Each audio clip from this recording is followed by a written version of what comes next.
우리가 함께 나눌 말씀은 창세기 1장 1절입니다. 함께 봉독하시겠습니다. 태초에 하나님이 천지를 창조하십니다. 우리는 지난주까지 요한계시록을 모두 공부를 했습니다. 우리 2년 반 동안 요한계시록을 공부하면서 하나님의 백성들이 얼마나 존귀한 존재이며 하나님은 얼마나 영광스러운 분이신가를 배웠고요. 하나님의 백성들은 가시적인 이 역사 속에서 어떤 모습으로 나타나게 되고 비춰지며 그들의 대적들은 어떤 모양으로 공격을 해오는지, 그리고 하나님은 그들을 어떻게 심판하실 것이며 궁극에 가서 하나님은 그분의 백성들을 어떤 모습으로 완성하셔서 어떤 곳에 살게 하실지를 배웠어요. 여러분은 이미 성경의 결론 부분을 전부 공부를 하신 거예요. 우리는 오늘부터 성경의 서론 부분인 창세기를 공부할 것입니다. 저는 서점에 가서 책을 고를 때 우선 지은이를 보고 목차를 봐요. 그리고 서론 부분과 결론 부분을 서서 대충 훑어보고 그리고 책을 선택을 해요. 그 책의 지은이와 그 책의 서론과 결론 부분을 읽으면 그 책의 전체 내용이 짐작이 되기 때문에 그렇습니다. 마찬가지로 성경도 서론과 결론을 잘 공부해 놓으면 그 중간에 있는 본론의 내용의 이해가 아주 수월해요. 쉽습니다. 그러니까 여러분은 이미 결론을 공부했으니까 서론을 한번 잘 공부해 보잔 말이에요. 지은이야 뭐 확실한 분이니까, 그죠? 성령 하나님.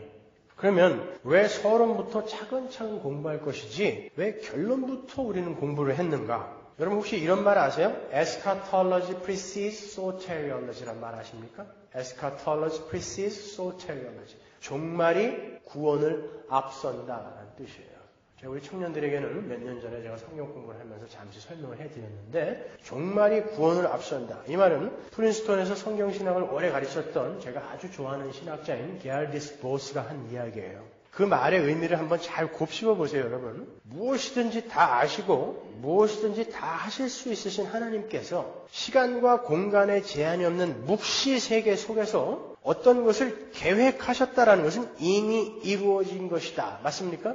그죠? 자, 그 전제하에서 성경을 보게 되면 하나님께서 창세전에 시간과 공간의 제한이 없는 묵시 세계 속에서 창세전이라는 것은 창조전이에요. 창조전이라는 것은 물질이 있기 전이죠. 물질이 있기 전이라는 것은 시간이 없다는 것이죠. 그것을 우리가 묵시 세계 영원이라고 한단 말입니다. 거기에서 하나님이 계획하셨단 말이에요. 그 묵시 세계 속에서 하나님이 창조를 계획하셨을 때에는 이미 요한계시록의 새하늘과 새 땅을 목적하시고 계획하신 것이죠.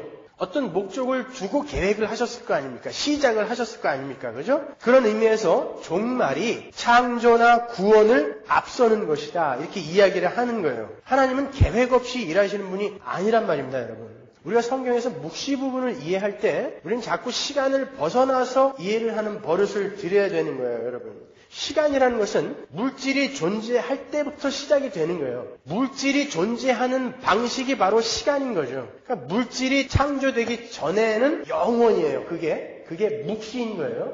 그런 개념을 여러분이 잘 알고 계셔야 돼요. 그러니까 요한계시록에 나오는 종말론, 그 에스카톨로지를 먼저 공부하고서 창세기의 그 초계론, 프로톨로지를 공부하는 것이 어떤 면에 있어서는 제대로 된 순서인 거예요. 하나님께서 어떠한 결과를 목적하시고 이 창조, 프로톨로지를 시작하셨는지를 공부하게 되면 창세기에서 말하고자 하는 그 창조의 목적의 이해가 훨씬 수월할 거 아닙니까? 일단 결론을 봤으니까 이래서 하나님은 이런 일을 시작하신 거구나를 알 수 있지 않아요? 그래서 우리가 창세기보다 요한계시록을 먼저 공부한 거예요. 그러니까 여러분은 창세기를 공부하시면서 여러분이 요한계시록에서 배운 이 역사와 우주의 종말과 하나님 나라의 완성이 어떻게 시작이 되었으며 어떻게 진행이 되어져 가는지를 배우는 거예요. 그러니까 요한계시록을 모르고 창세기를 이해한다는 것은 말이 안 되는 거예요. 그리고 창세기를 모르고 요한계시록을 감동 있게 읽을 수가 없는 것입니다. 창세기와 요한계시록은 이렇게 밀접하게 연결이 되어 있는 거예요. 성경은 창세기의 그 벌거벗은 아담과 하와가 어떻게 그 요한계시록의 의의 흰옷을 입은 하나님의 백성으로 새롭게 창조가 되는지를 보여주는 거예요. 따라서 성경을 잘 보시면 창세기, 그 프로톨로지는 요한계시록, 그 에스카톨로지를 힌트하고 있고요. 이 에스카톨로지, 요한계시록은 창세기, 프로톨로지를 완성하고 있는 구조로 기록되어 있는 거예요. 그게 성경인 것입니다. 모든 책들이 서론은 항상 이 결론을 힌트하고 있고 결론은 항상 이 앞서 이야기된 서론을 완성하고 있잖아요. 그게 책의 구조 아닙니까, 여러분? 중요한 거니까 몇 가지만 한번 비유해보고 넘어가자고요. 창세기 2장 9절. 여호와 하나님이 그 땅에서 보기에 아름답고 먹기에 좋은 나무가 나게 하시니 동산 가운데에는 생명나무와 선악을 알게 하는 나무도 있더라. 강이 에덴에서 발원하여 동산을 적시고 거기서부터 갈라져 네 근원이 되었으니. 자, 프로톨로지 창세기의 에덴에 강과 생명나무가 나와요. 그리고 또 그 에덴은 금과 호마노와 보석과 이런 보석이 나오죠. 그죠? 에스카톨로지 계시록으로 가보자고요. 계시록 22장 1절. 또 저가 수정같이 맑은 생명수의 강을 내게 보이니 하나님과 및 어린 양의 보좌로부터 나서 길 가운데로 흐르더라. 강 좌우에 생명나무가 있어 12가지 실과를 맺히되 달마다 그 실과를 맺히고 그 나무 잎사귀들은 만국을 소송하기 위하여 있더라. 요한계시록의 이 에스카톨로지 이 부분을 힌트하고 있는 것이 바로 창세기 2장 9절 10절인 거예요. 그죠? 둘 다 똑같이 강과 생명나무가 등장하잖아요. 그러니까 프로톨로지는 에스카톨로지를 힌트하고 있고 에스카톨로지가 프로톨로지를 지금 완성하고 있는 거예요. 근데 서론에는 있고 결론에는 없는 무언가가 있죠, 여기. 선악과가 없잖아요, 결론에는. 그죠? 그러니까 선악과가 없는 probation is over. 그 시점으로 어떻게 가게 되는가를 보여주는 거예요. 그래서 창세기에서는 그 종말의 것을 힌트하고 있는 거예요. 이것이 어떻게 완성될 것인가를 보여주는 것이란 말입니다. 그리고 창세기에는 아담과 하와의 혼인 장면이 나오고 요한계시록에는 어린 양 예수 그리스도와 교회의 혼인이 나오죠. 창세기 2장 22절 보세요. 여호와 하나님이 아담에게서 취하신 그 갈빗대로 여자를 만드시고 그를 아담에게로 이끌어 오시니 아담이 가로되 이는 내 뼈 중에 뼈요 살 중에 살이라. 이것을 남자에게서 취하였은즉 여자라 칭하리라 하니라. 이러므로 남자가 부모를 떠나 그 아내와 연합하여 둘이 한 몸을 이룰지로다. 아담과 그 아내 두 사람이 벌거벗었으나 부끄러워 아니하니라. 아담과 하와의 결혼 장면이에요. 그런데 24절에 보시면 아담과 하와의 결혼을 남자가 부모를 떠나 그 아내와 연합하여 둘이 한 몸을 이루는 것이라고 표현을 해요. 여러분 잘 생각해 보세요. 아담이 부모가 있나요? 아담은 최초의 인간이에요. 흙으로 지어진 최초의 인간. 그럼 이게 무슨 말인 거예요, 도대체? 이 창세기의 혼인 장면은 단순히 아담과 하와의 혼인 장면을 묘사해 놓은 게 아니다라는 뜻이에요, 그거는요. 단순히 아담과 하와의 혼인 장면을 묘사해 놓은 게 아니라 하늘 아버지를 떠나서 부모를 떠나서 이 땅에 내려오셔서 신부인 교회와 혼인을 하셔서 그들과 하나로 연합이 되시는 예수, 그리고 세상의 끝날에 하나님의 백성들과 온전히 하나가 되는 어린 양의 혼인잔치의 완성을 이루실 예수 그리스도를 미리 힌트하고 있는 거란 말입니다. 그게 결혼이라면 그러면 우리의 결혼 생활은 어떤 것이어야 되죠? 잘 생각해 보세요. 그게 결혼인 거예요. 그렇기 때문에 하나님께서 천국에는 있지도 않는 부부관계라는 것을 이 땅에 허락해 놓은 것이에요. 우리는 결혼생활, 부부생활을 통해서 바로 그 원리를 경험하는 거예요. 특히 남자들 말 안 듣고 순종 안 하고 대드는 아내를 보면서 내가 미쳤지 어떻게 저런 걸 만났을까 이러시면 안 되는 거죠. 거기에서 이 복음의 원리, 나의 희생과 나의 봉사와 나의 사랑으로 그 개차반 같은 아내가 희생과 봉사의 삶을 살 수 있는 자로 변해가는 것을 보는 거예요. 경험하는 거예요. 그게 복음을 경험하는 가정생활인 거예요. 그게 결혼생활인 것입니다. 그런 면에 있어서는 저는 참 불행한 거예요. 우리 집사람은 너무 말을 잘 들어갖고 복음을 경험할 수가 없어요. 그냥 뭐 하고 싶은 걸 먼저 알아서 다 해주니까 본인이 왜 이렇게 웃죠?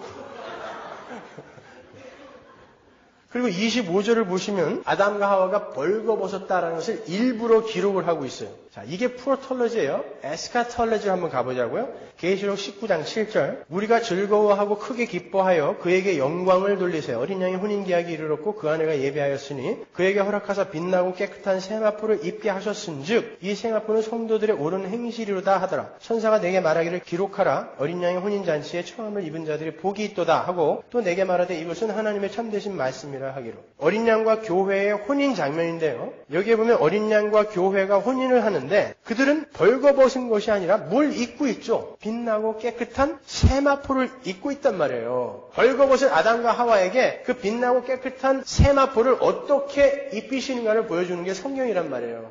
그래서 미리 창세기에서 이 에스카톨로지를 힌트하고 있는 것입니다. 벌거벗은 아담과 하와가 결혼하는 장면이 거기 나오는 것입니다. 이렇게 창세기와 요한계시록은 아주 긴밀하고 밀접하게 연결이 되어 있는 책이에요. 아무쪼록 여러분이 이 창세기를 잘 공부하셔서 하나님께서 계시하신 그 하나님과 하늘의 비밀을 더욱 깊이 이해하는 데 큰 도움이 되시기를 바랍니다. 이미 결론은 공부했으니까. 창세기는 보기보다 쉬운 책이 아니에요.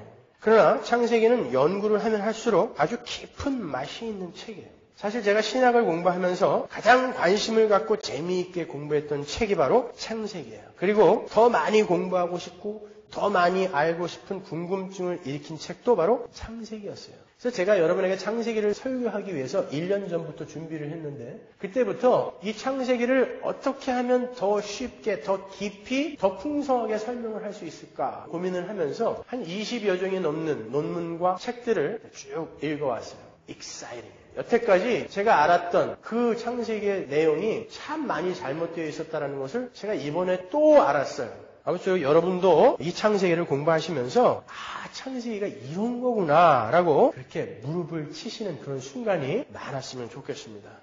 기대가 되시죠? 지금부터 출발하겠습니다. 자, 창세기의 히브리어 책명은 베레시트예요. 베레시트라는 것은 in the beginning, 태초에 라는 말이에요. 원래 히브리 성경은 항상 맨 앞에 단어를 그냥 제목으로 써요. 그래서 히브리어 성경 창세기의 제목은 베레시트예요. 우리가 사용하는 이 창세기의 제목 제네시스는 그 LXX 70인역에서 기원된 제목이에요. 그리고 여러분이 아시다시피 이 창세기의 저자는 모세예요. 여러 가지 설이 있지만 모세가 맞는 것 같아요. 그래서 루터는 이 창세기를 모세의 첫 번째 책, 다스 에르스테 부흐 모세 이렇게 불렀어요. 누가복음 24장 44절 보세요. 또 이르시되 내가 너희와 함께 있을 때에 너희에게 말한 바 곧 모세의 율법과 선지자의 글과 시편의 나를 가리켜 기록된 모든 것이 이루어져야 하리라 한 말이 이것이라 하시고 주님께서 하신 말씀이거든요. 그래서 모세의 율법, 노모스는 law, 법이라는 뜻도 있어요. 그렇지만 여기서는 모세의 책이라는 뜻으로 쓰인 거예요. 주님은 모세의 책, 즉 모세 오경의 저자를 모세라고 정확하게 지금 밝히고 계신 거예요. 그리고 이 모세 오경의 저작 연도는 창세기의 저작 연도는 모세가 BC 1500년경 사람이니까 그냥 BC 1500년경이다. 이렇게 러프하게 알아두시면 돼요. 이 창세기의 구체적인 내용을 보면요. 창세기에는 우주 만물의 기원, 그리고 인간의 기원, 그리고 결혼과 가정의 기원, 죄와 죽음의 기원, 구원의 기원, 정부와 민족의 기원, 그리고 이스라엘 역사의 기원, 그리고 이신칭의와 하나님의 주권적 선택 등이 기록되어 있어요. 그러니까 창세기는 실로 모든 성경의 뿌리라고 할 수 있는 아주 중요한 책입니다. 이 창세기는 크게 두 부분으로 나눌 수 있어요. 그 첫 번째 부분이 1장부터 11장까지고 두 번째 부분이 12장부터 50장까지인데요. 첫 번째 부분이 1장부터 11장까지에서는 하나님의 창조, 사단의 등장과 사람의 타락, 하나님의 구원의 약속과 그 약속의 전개 등을 내용으로 하는 태초의 역사부터 아브라함을 부르시기 전까지의 세계의 역사가 기록되어 있는 부분이고요. 두 번째 부분인 12장부터 50장까지에서는 하나님께서 아브라함을 부르신 때로부터 이스라엘 족속의 애굽 체류 때까지의 역사를 통해서 하나님의 구원의 역사가 어떻게 전개되어져 가는가, 그 본격적인 구원의 역사의 전개를 그림으로 이렇게 보여주고 있는 거예요. 창세기 안에 성경 전체가 다 들어있어요. 창세기에는 이렇게 많은 내용들이 들어있지만 그 중심 사상은 어디까지나 예수 그리스도를 통한 하나님의 구원, 그것이 주제예요. 그게 성경 전체의 주제고요. 성경 어느 책을 끌어내도 주제는 전부 예수 그리스도를 통한 하나님의 구원, 하나님 나라의 완성이 주제인 거예요. 하나님은 창세기의 내용을 통해서 혼돈과 공허와 흑암뿐인 죄인들을 포함한 이 세상을 어떠한 방법으로, 어떠한 힘으로 당신께서 회복시켜 가실 것인지를 보여주시는 거예요. 그 부분에 대해서는 제가 요한복음 서론 부분에서 자세히 설명해 드렸으니까 넘어가겠습니다. 따라서 여러분은 창세기를 공부하시면서 그 안에 예수 그리스도가 어떻게 풍성하게 계시되어 있는지를 확실하게 보실 수 있으실 거예요. 제가 매 설교 때마다 어떻게 그 안에 예수가 들어있는지를 가르쳐 드릴 것입니다. 그래서 창세기에는 그리스도를 통한 하나님의 백성들의 구원을 설명하기 위한 8명의 구별된 인물들이 등장을 해요. 아담과 하와, 아벨, 에녹, 노아, 아브라함, 이삭, 야곱, 요셉이 그들이에요. 그들이 창세기의 중심 인물들이에요. 그 인물들은 모두 예수 그리스도의 십자가의 필연성을 설명하거나 또 본인들이 직접 예수 그리스도를 예표하는 삶을 산 사람들이에요. 그래서 창세기에서는 그 인물들의 묘사도요, 전기의 방식이 아닌 그들의 삶 중에서 하나님의 약속에 관련된 내용만 기록하고 있어요. 예를 들어서 아담이 몇 살까지 살았죠? 알 필요 없죠. 930살까지 살았어요. 근데 아담의 다른 삶, 다른 일상은 전혀 기록이 되어 있지 않고 구속사 안에서 그가 하나님과의 약속과 관련해서 저지른 사건만이 기록되어 있는 거예요. 아브라함, 이삭, 야곱, 요셉 다 마찬가지인 거예요. 그들의 일생을 전기처럼 기록하면 성경 한 권도 모자라죠. 성경의 인물은 그 하나님의 약속과 구속사 안에서 그 약속과 구속사와 관계된 일만 기록되어 있는 거예요. 따라서 여러분은 창세기에 등장하는 인물을 보실 때도 그 사람의 전기를 궁금해하실 것이 아니라 그 사람들이 하나님의 목적 안에서 어떠한 역할을 했는가를 보시면 되는 거예요. 따라서 창세기 1장과 2장의 창조 기사도요, 단순한 창조의 과정을 설명하고 있는 게 아니에요. 그건 제가 요한복음 서론 부분에서 자세히 설명해 드렸죠. 그게 어떤 건지, 사람이란 무엇이며 그 사람에게 진정으로 필요한 건 무엇인가를 보여주는 게 바로 창조예요. 그러니까 창조 기사 1장, 2장만 잘 공부해도 이 땅에 있는 기독교인들이 지금 뭘 잘못 알고 있는가를 확실히 알 수 있어요. 하나님은 예수 그리스도를 통한 구원과 하나님 나라의 완성, 좀 더 자세히 말하면 인간의 시작과 만물의 시작, 그리고 인간의 타락과 실패, 그리고 그와 동시에 전개되는 하나님의 구원을 친절하고 자세하게 설명해 주시기 위해서 만물의 시작인 태초부터 시작을 하시는 거예요. 우리의 수준으로 내려오셔서 시작부터 내가 설명해 줄게. 그 뒤부터 설명하면 니들 못 알아들으니까 시작부터 설명해 줄게. 그래서 창조 기사가 나오는 것입니다, 여러분. 그러니까 여러분은 창세기를 통해서 지구의 나이가 몇 살인지, 지구가 만들어진 과정이 어땠는지 이런 고고학적이며 역사적인 객관적인 정보나 지식을 탐구하실 것이 아니라 그 창조 뒤에 그 묵시 속에서 흐르고 있는 하나님의 영원하신 목적과 뜻을 발견해야 되는 거예요. 그게 성경을 읽는 방법입니다, 여러분. 그러니까 여러분이 복음의 틀을 확실히 갖고 계셔야죠. 그래야 창세기를 읽으면서 이게 이런 부분이구나, 이런 내용이구나를 알 수 있는 거예요. 이렇게 한번 생각해 보세요. 여러분, 모세가 이 창세기를 비롯한 모세오경을 누구에게 읽히기 위해서 썼을까요? 1차 수신자가 누구예요?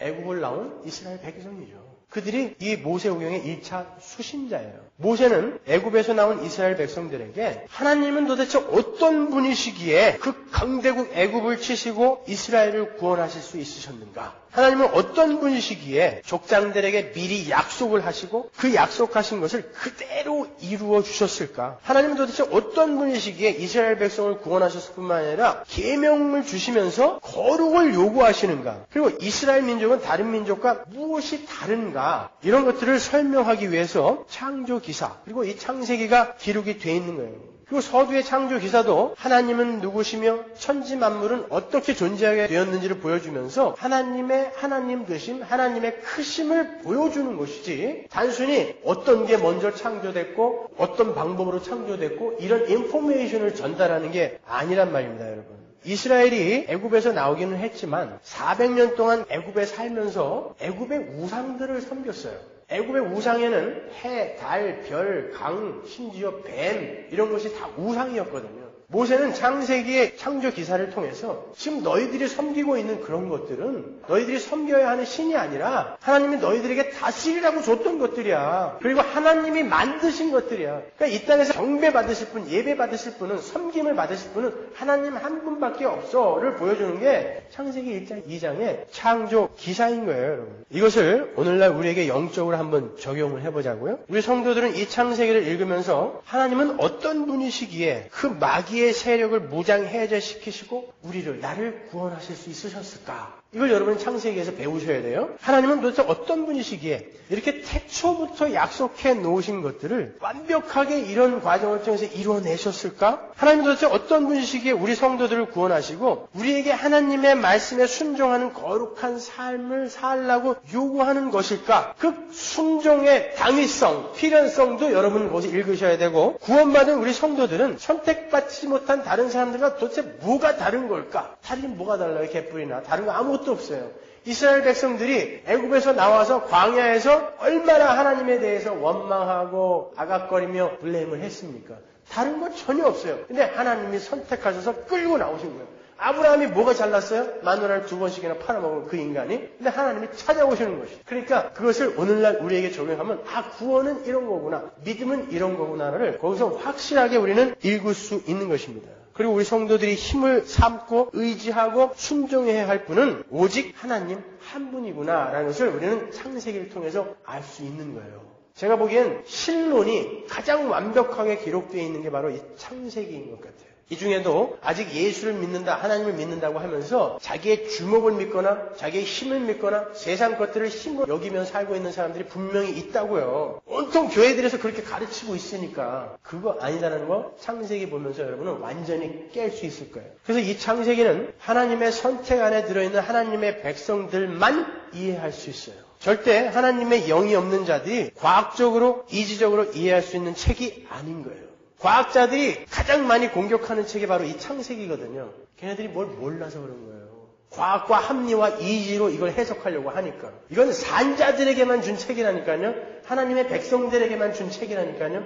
창세기를 잘 보시면 하나님께서 처음부터 산자와 죽은 자를 가르고 계신 걸 볼 수 있어요. 하나님은 오직 하나님의 택한 자들에 관해서만 관심을 갖고 계세요. 수많은 열왕과 족장들이 있는데 하나님은 아브라함만 쫓아다니면서 아브라함만 보시죠. 다른 왕, 다른 족장들 나오는 거 보셨어요? 하나님은 산자에 관해서만 관심을 갖고 있어요. 그래서 하나님은 아벨과 에녹 같은 그런 산자들, 다른 말로 하나님의 라인인 인물들의 나이는 기록하는데 가인의 후손들의 나이는 기록하지 않아요. 가인의 후손들의 나이 성경에 기록된 거 보셨습니까? 그 말은 하나님은 하나님의 선택 밖의 인물은 처음부터 죽은 자로 취급하신다는 것입니다. 그들은 절대 이 성경을 이해할 수 없는 거예요. 중간 정리를 하자면 창세기는 창조의 기사가 적힌 과학책도 아니고 역사책도 아니며 위인전도 아니에요. 창세기는 오직 예수 그리스도에 의해서 주어지게 될 생명의 필요성에 관해서만 설명하고 있는 책인 것입니다. 그래서 독자들로 하여금 이 책을 통해 그리스도 안에서 참 생명의 회복을 약속하신 그 하나님의 약속을 믿고 순종할 수 있도록 하나님은 이렇게 약속을 이행하시는 분이구나. 이렇게 그냥 홀로 끌고 가시는 분이구나. 이걸 배우면서 그 하나님께 순종할 수 있도록 하나님을 믿을 수 있도록 하나님의 택한 자들에게 하나님이 하나님의 생명을 심어서 어떻게 하나님의 아들들로 회복시켜 가시는지를 그림으로 이렇게 보여주시는 책이 창세기인 거예요. 지금까지 우리는 창세기의 거시적이며 개괄적인 내용에 관해서 살펴봤어요. 이제 좀 더 세밀하고 구체적인 내용으로 한번 들어가 보도록 하겠습니다. 여러분이 오늘 보면 태초에 하나님이 천지를 창조하시니라 해서 보시는 것처럼 천지 만물은 창조된 거예요. 맞습니까? 이거 믿으시면 된 거예요. 사실 이 성경 전체는 창세기 1장 1절을 주석하고 있는 거예요. 이걸 믿으시면 되는 거예요. 이상하게 믿겨져. 보지도 않았는데 이게 믿겨져. 그게 하나님의 백성인 거예요. 근데 여러분은 학교에 다니실 때 모두 진화론을 공부하셨을 거예요. 그래서 창조를 믿는다고 하면서도 삶은 여전히 진화론적 사고를 바탕으로 사시는 분들이 많이 있어요. 이게 문제예요. 그 사람들은 창조를 믿는 게 아닌 거예요. 난 안 믿고 있는데 믿고 있다라고 지금 착각하고 있는 거예요. 그걸 깨겠다는 거예요, 제가요. 창세기에서. 부디 여러분이 이 창세기를 공부하시면서 그 진화론적 사고방식과 진화론적 삶을 모두 깨실 수 있기를 바랍니다. 진화론은 초월을 부정하고 유물론적 이해로 세상을 바라보는 거예요. 그게 진화론적 삶이에요. 생활 방식인 거예요. 이 세상이 전부인 것으로 알고 이 세상 것들을 여전히 추구하는 거. 그게 진화론적 삶이라니까요. 다른 게 아니라 창세기는 창조로 그 진화론적 유물론적 삶을 깨버리는 책인 거예요. 예를 하나 들어드릴까요? 창세기에서 유명한 사건, 야곱의 씨름 사건이죠. 약복강가의 사건. 거기서 하나님이 오셔서 야곱과 씨름을 하세요. 나중에 자세히 설명해 드리겠지만. 근데 하나님이 못 이겨요. 이게 어떻게 된 것입니까? 그건 인간의 욕심, 탐욕, 죄는 하나님마저도 이기려고 하는 힘이 있다는 것입니다. 우리 인간은 그렇다는 거예요. 그 인간을 하나님은 죽여버릴 수밖에 없다라는 것이 약복강가의 사건이에요. 환도뼈라는 것은 정확히 어딘지 몰라요. 사실은 골반뼈라고 하지만 아니에요. 좀 더 정확히 우리가 번역을 하면 생식기예요. 그거는요. 인간의 모든 힘의 근원, 그걸 부숴버리는 것입니다. 죽이는 거예요. 전인, 전 존재를 상징하는 거였거든요. 환도뼈라는 단어가. 근데 인간은 오늘날도 예배당 안에서도 그 하나님을 이기려고 하는 진화론적 삶, 유물론적 사고방식으로 살아요. 예를 들어드릴까요? 어떤 사람이 자기의 소원을 놓고 100일 기도, 1000일 새벽 기도, 금식 기도 이런 거 한다고요. 그건 뭐예요? 내가 지금 하나님을 어떻게 해서든지 설득해서 내가 1000일 동안 잠을 안 자고 새벽 기도 나와서 내가 일주일 동안 밥을 굶는 한이 있더라도 하나님을 협박해서 내일은 내 소원을 어떻게 해서든지 이루어내고 말 거야. 이게 하나님과 씨름하는 거예요. 아십니까? 그 인간의 죄라니까요. 그거는요. 하나님은 거기에다 대놓고 환도뼈를 치신 거예요. 죽여버리는 것입니다. 창조가 진화론적 사고방식, 유물론적 삶 부셔버리는 거예요.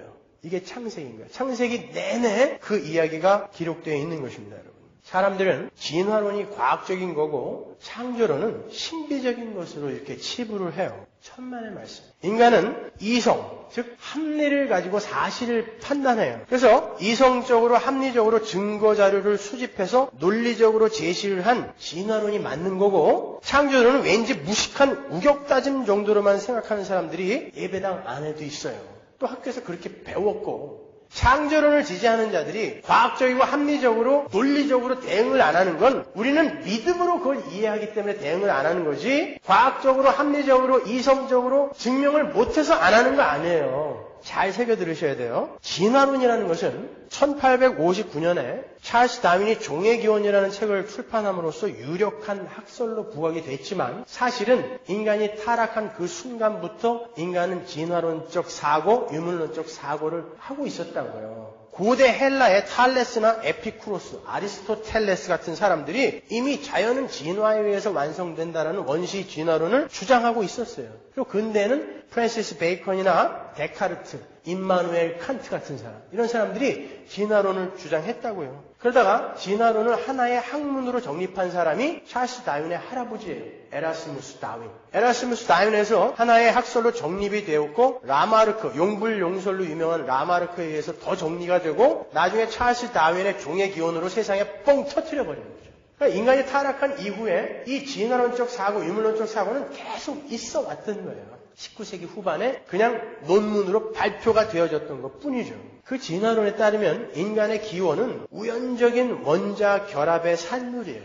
굉장히 기분 나빠요, 저는요. 무기물질이 우연하게 유기물질이 돼서 그것이 아메바를 거쳐 어류로, 어류가 양서류로, 양서류가 파충류로, 파충류가 포유류로, 포유류가 원숭이로, 원숭이에서 우리 인간이 되었다는 것이죠.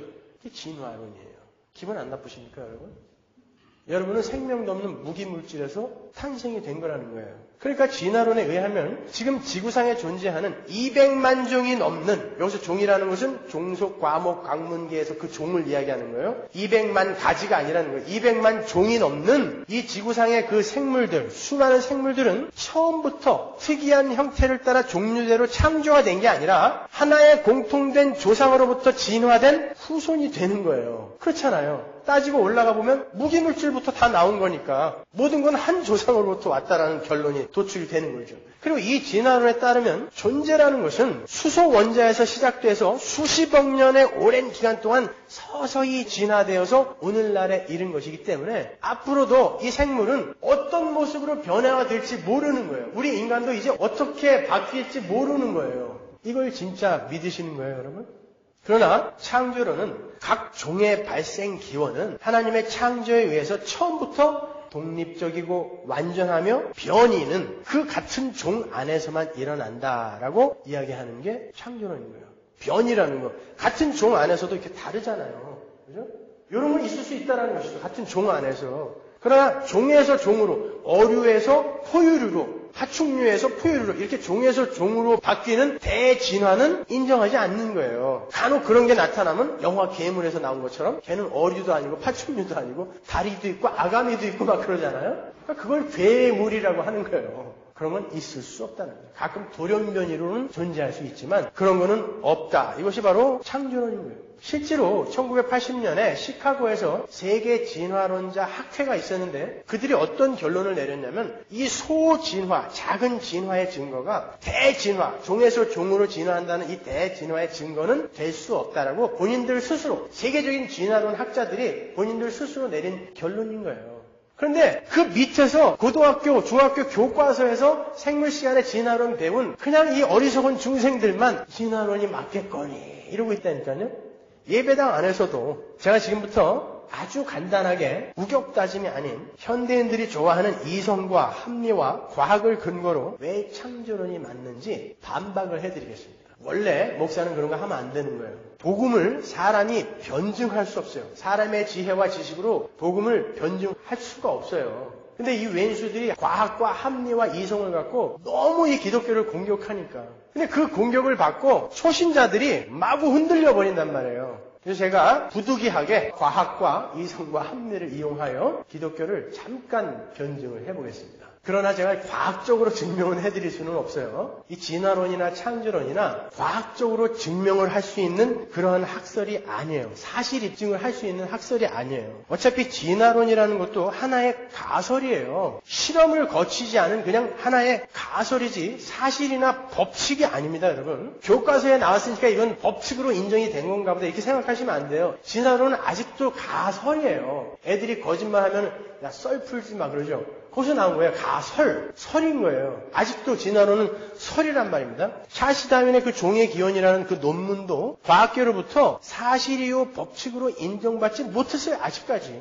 지금은 점점 이제 아니구나로 가고 있다고요. 인간이 어떤 사실을 과학적으로 증명해서 그것을 원칙으로 받아들이고 사실로 인정하는 과학적인 방법에는 6가지 단계가 있어요. 이것을 반드시 통과해야 이건 사실이구나, 이건 법칙이구나 라고 받아들이는 거예요. 뉴턴의 제1법칙, 제2법칙, 만유인력의 법칙, 관성의 법칙 이렇게 법칙이 되려면 실험을 거쳐야 된다니까요. 6단계를 거쳐야 이거는 맞구나로 간다고요. 그 6단계가 뭐냐면 첫 번째 단계가 자기가 사실로 입증하려고 하는 것을 관찰하는 단계예요. 관측하는 단계. 현상을 관측하는 단계. 두 번째 단계가 그 관찰하는 현상의 원인을 알아보려는 의문의 단계예요. 다른 말로 왜 이런 일이 일어날까라는 문제 제기의 단계. 의문의 단계예요. 그 세 번째 단계는 그 의문에 관한 추리를 하는 단계예요. 다른 말로 이게 가정의 단계인 거예요.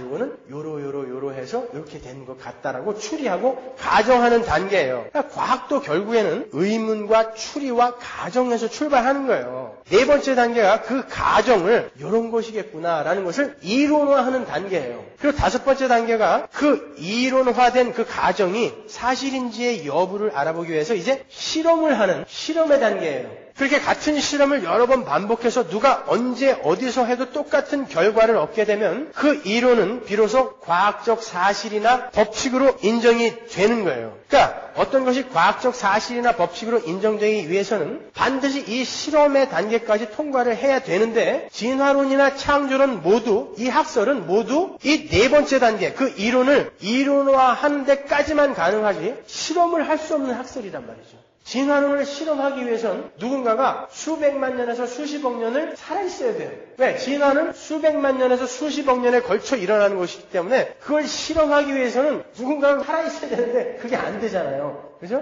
그러니까 실험이 안 돼요. 그러니까 과학적 입증이 안 된단 말이에요. 창조론도 마찬가지예요. 관측을 하고 실험을 해야 되는데 그 창조를 관측할 사람이 없어요. 그죠? 그렇기 때문에 창조론이나 이 진화론은 과학적 입증이 안 돼요. 사실 입증이 안 돼요. 그러면 제가 어떻게 과학과 합리와 이성을 갖고 이 창조론을 옹호하려고 하는가 하면 이미 과학적 증명 방법인 6단계를 모두 통과해서 사실이나 법칙으로 인정된 것들이 있잖아요. 그것들을 한번 이용을 해서 왜 창조론이 맞을 수밖에 없는가를 제가 반박을 해보겠다는 것이죠. 먼저 과학적으로 증명이 된 그 생명의 발생설을 근거로 진화론과 창조론을 한번 비교해 보자고요. 과학자들이 진화론에 힘입어서 생명이 자연적으로 생길 수 있다는 그런 가정하에 지금까지 무수한 실험을 해왔어요. 그러나 어떤 사람도 성공한 사람이 없어요. 어떤 실험도 무생물에서 생물이 생겼다라는 보고를 하지 못했다고요. 오히려 이태리의 레디나 프랑스의 파스텔 같은 학자, 우유로 유명한 사람이죠. 파스텔 우유. 그 그 파스텔 같은 생물학자에 의해서 생명체는 반드시 그 생물의 모체에서만 생겨난다는 사실이 실험으로 입증이 됐어요. 이건 과학적으로 입증이 된 거죠. 그래서 현대 과학은 실험에 의해서 생물의 자연 발생설이 틀렸다는 것을 입증을 해낸 것입니다. 그리고 생명은 생명에 의해서만 생겨난다는 생명 발생설을 과학적 상식으로 인정한 거예요. 이게 정설이다, 이게 정답이다라고 인정을 했단 말이에요. 그러니까 현대 과학은 자체 내에서 모순을 갖고 있는 거예요. 전통적으로 진화론을 지지하면서 생명의 발생설, 생명의 기원설은 자연 발생설이 아닌 창조론을 뒷받침하는 생명 발생설을 지지하고 있는 거예요. 정설로 인정하고 있는 거예요.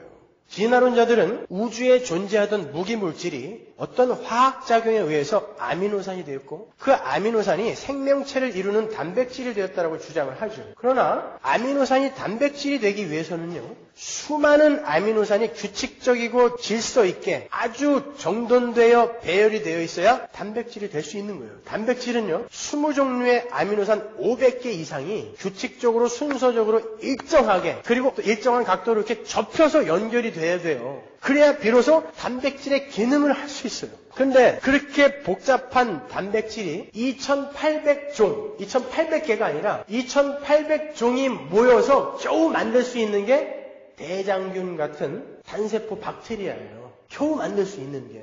그런데 생물이 우연히 발생할 수 있단 말입니까, 여러분? 과학자들은 고도의 지적인 존재가 개입해서 아미노산을 규칙적이고 질서 있게 배열을 하고 일정한 각도로 꺾어놓지 않으면 아미노산이 저절로 단백질이 될 수 있는 확률을 10의 2만 승분의 1이다라고 이야기하고 있어요.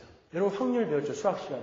10의 50승분의 1 이하면 0이에요. 그것이 일어날 수 있는 확률은 0. 그럼 10의 2만 승분의 1은 뭐예요? 0이죠, 그건. 일어날 수 없는 거예요. 그러니까 과학이 생명의 자연 발생설은 도저히 불가능한 것이다 라고 스스로 증명하고 있는 것입니다. 아울러 생물의 그 재생산 체계, DNA 있잖아요. 이것 또한 자연적으로 만들어질 수 없는 아주 정교한 창조물입니다. 유전물질인 그 DNA도 뉴클레오티드라고 하죠. 그것으로 아주 정교하게 배열되어 있고 순서적으로 진열이 되어 있어요. 그 누군가가 어떤 기술로 이렇게 배열을 했을까? 인간들이 아무리 연구를 해도 그거를 인간들이 재현해낼 수가 없어요. 그러니까 그런 것들을 연구하고 공부하고 연구하고 하면 할수록 이건 어떤 고도의 지적인 존재의 개입이 아니면 이렇게 우연히 일어날 수가 없는 것이구나만 밝혀진다니까요. 그래서 미국의 그 유명한 과학자인 W.F. 브루스는 이렇게 이야기를 했어요. 진정한 과학자치고 무신론자가 있다면 그는 과학자가 아니던지 정신병자이다. 과학자들이 인간의 단백질이나 DNA, 세포 등을 연구하면 할수록 생명이라는 것은 고도의 지적인 존재의 개입이 없이는 절대 우연히 발생할 수도 없을 뿐만 아니라 지구상에서 가장 명석한 두뇌를 가진 인간 1만 명을 모아도 그러한 생명 발생의 실험은 성공할 수 없다는 것을 발견할 뿐이다. 이렇게 이야기를 했어요. 과학자들이, 세계적으로 유명한 과학자들이 그렇게 항복했단 말입니다. 이렇게 과학에 의해서 증명이 된 생명 발생설이 뭐라고 했어요? 생명은 항상 모체인 생명으로부터만 탄생될 수 있다. 이게 생명 발생설이라고 했어요. 그러면 어떠한 생명은 항상 그 선대의 생명체로부터 나왔다라는 것인데, 그럼 계속 올라가서 그 맨 처음에 있는 생명체는 어떻게 생긴 거예요? 그게 창조인 것입니다. 제가 고등학교 1학년 때 학도곡단 문예부장을 했었는데 문예부장을 하면서 선생님들이 특별활동 서클을 만들으라고 했어요, 저한테. 그래서 이것저것 만들면서 제가 만드는 게 중창단하고 종교반이라는 거였어요. 종교반은 말이 종교반이지 기독 학생들이 모여서 찬양하고 문화예방 같은 거 하고 기도하고 이런 이제 서클이었어요, 특별활동. 제가 이제 처음 만들었으니까 제가 초대 회장이 됐죠. 그 사람들이 제가 굉장히 신앙이 좋은 사람으로 이렇게 평가하고 있었다고요. 고등학교 1학년 생물 시간이었는데 그 생물 선생님이 진화론에 대해서 아주 입에 침을 튀기면서 설명을 해주고 있었어요. 저는 평소에 아이들한테 창조론이 맞다고 수없이 이야기하고 있었거든요. 근데 종교반 반장이 가만히 있을 수 없잖아요. 가뜩이나 그 생물 선생을 제가 미워하고 있었는데 제가 좋아하는 음악 선생하고 결혼해갖고 가뜩이나 미워하고 있었는데 진화론에 대해서 입에 침을 튀기면서 막 이야기를 하고 있는 거예요. 제가 질문을 했어요. 선생님, 인간의 조상은 누굽니까? 그랬더니 원숭이라니까 그러는 거예요. 그럼 원숭이의 조상은 누굽니까? 포유의 조상은 누구예요? 파충류래요. 파충류의 조상은요? 양서류래요. 양서류의 조상은 어류의 조상은요? 아메바. 그때부터 목소리가 커지더라고요. 아메바라니까. 그럼 아메바는 어디서 생겼어요? 유기물질에서 생겼다니까.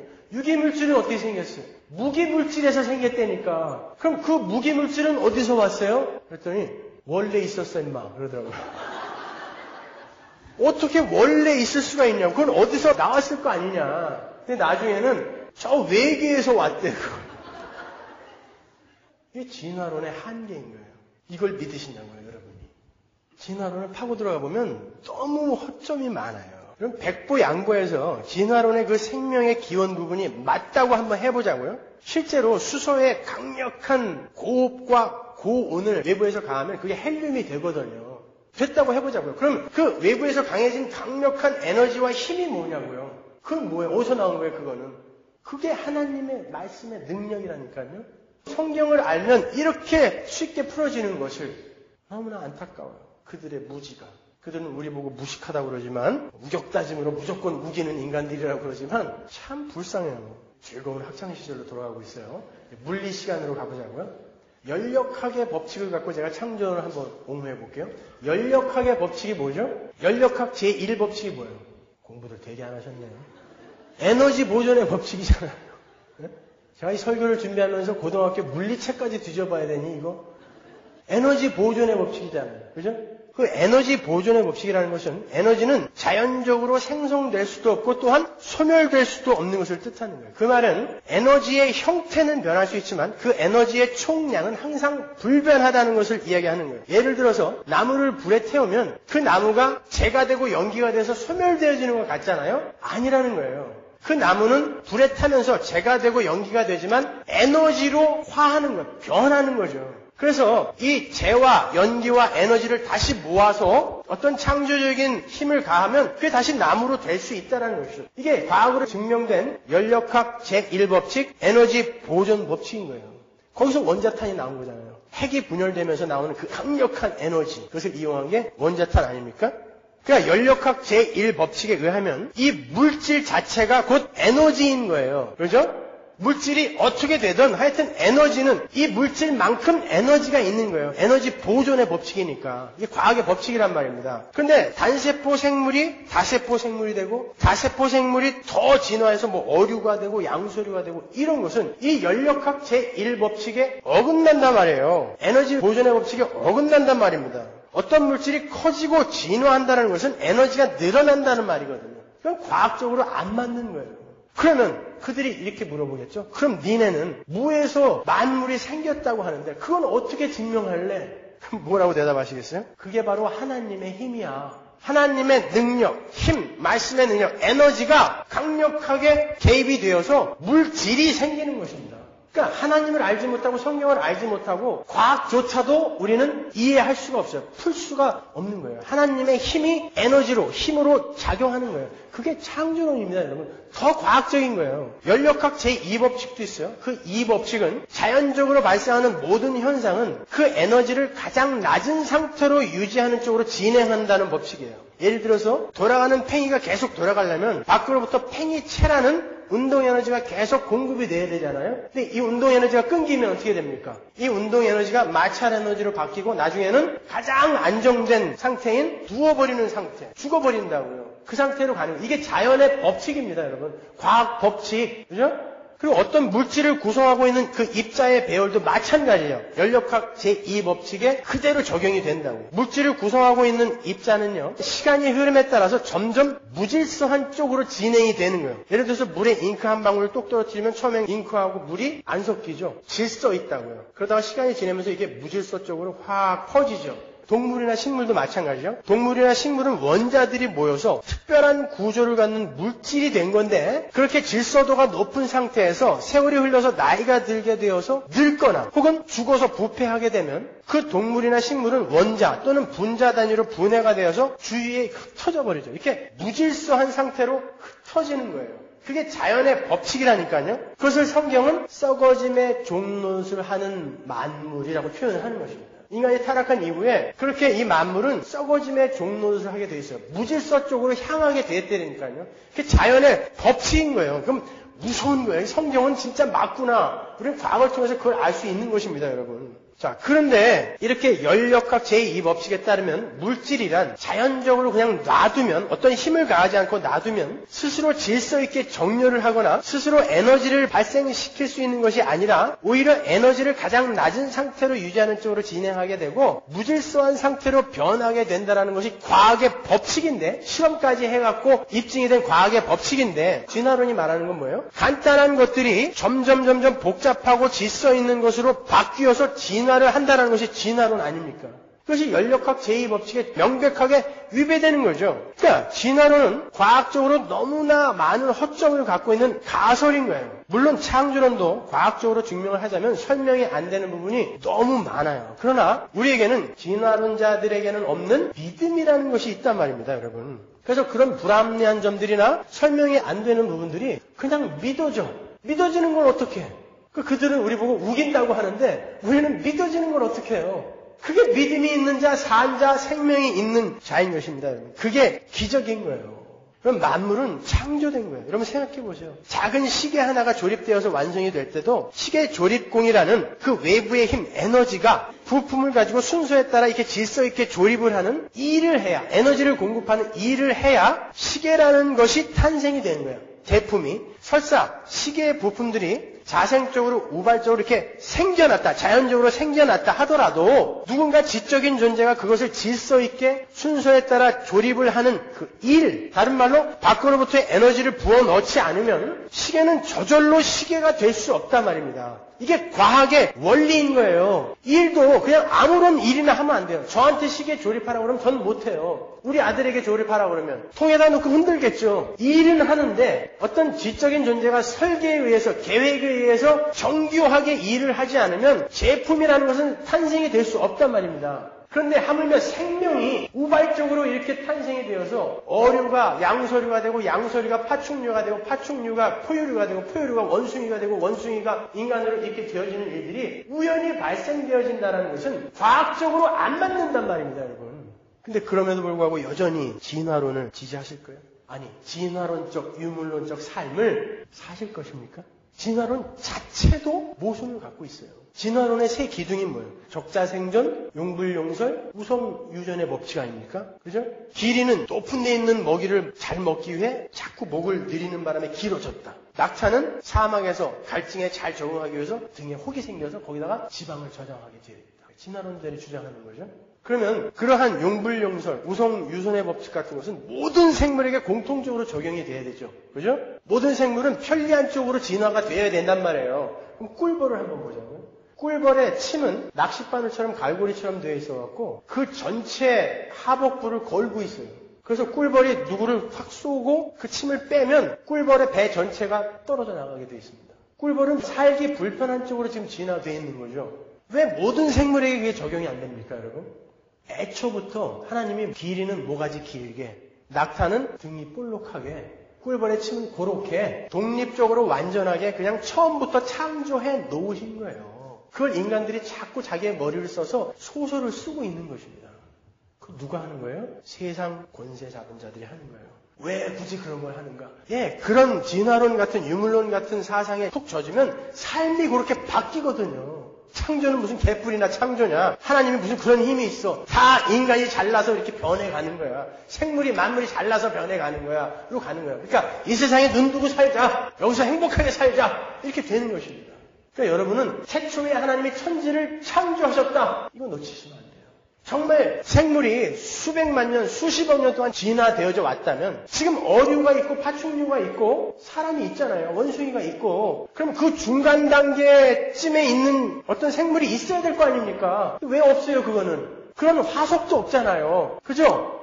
아니, 자바원인 네안데르탈인 있지 않습니까? 그거는 원숭이 아니면 원숭이같이 생긴 사람이라니까요. 여기도 원숭이같이 생긴 사람이 있잖아요, 몇 명. 그런 거지. 무슨 진화 과정에 있는 사람 아니라니까요. 시험 받아서 또 나가려고. 아셨죠? 여러분, 그런데도 진화론이 맞다, 과학적이다 이렇게 이야기하실 수 있으시겠어요? 여러분 지금 정말 하나님이 이 세상을 창조하셨다는 것을 믿고 계세요? 그렇다면 무에서 말씀으로 만물을 창조해내신 칼 바르트가 얘기한 것처럼 무슨 무적인 것에서 창조가 된 게 아니라 그냥 완전한 무에서 창조를 이루어내신 그 하나님이 도저히 불가능할 것 같은, 도저히 변할 것 같지 않은 우리 속에서 시작한 그 새 창조가 완전히 완성이 되겠습니까? 안 되겠습니까? 되죠. 그래서 우리는 안심하는 거예요.